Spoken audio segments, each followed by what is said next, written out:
আজকে নন্দীগ্রাম ২ নম্বর ব্লকে প্রচার চলাকালীন টাকাপুরা বেসিক স্কুলের যে মোড়, সেখানে যখন আমরা প্রচার কাজ করছি, সেখানে প্রচুর মা বোনেরা তারা এগিয়ে এসে আমাদের সাথে যখন করমর্দন করছেন, আমরা যখন জনসংযোগ করছি, কাতারে কাতারে মানুষ যখন বাড়ি থেকে বেরিয়ে এসে সমর্থন জানাচ্ছেন, সেই সময় কিছু বিজেপি আশ্রিত দুষ্কৃতী তারা এগিয়ে এসে আমাদের প্রচার কাজ বারবার আটকানোর চেষ্টা করে, আমাদের কমরেডদেরকে গালিগালাজ করে। এমনকি আমি প্রার্থী, আমাকে পর্যন্ত গালিগালাজ করে, দূর থেকে তারা প্রচার কার্য আটকাতে চায়। পাল্টা সেখানে আমরা প্রতিরোধ গড়ে তুলি। এরা হচ্ছে সেই লোক যারা কিছুদিন আগে তৃণমূল কংগ্রেসের ঝান্ডা ধরে নন্দীগ্রামকে অশান্ত করত, আজকে এরা বিজেপির ঝান্ডা ধরে নন্দীগ্রামকে অশান্ত করছে।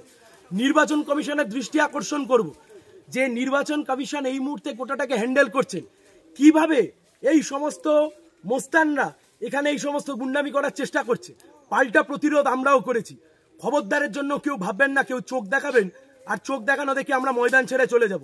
যেখানে চোখ দেখাবেন ওখানে পাল্টা দাঁড়িয়ে লড়াই করব। যদি হিম্মত থেকে লড়ে নিন। এসব চোখ টোক দেখানোর দিন পেরিয়ে গেছে। আমরা বলছি নির্বাচন কমিশনের আমরা দৃষ্টি আকর্ষণ করবো এই গোটা ঘটনা।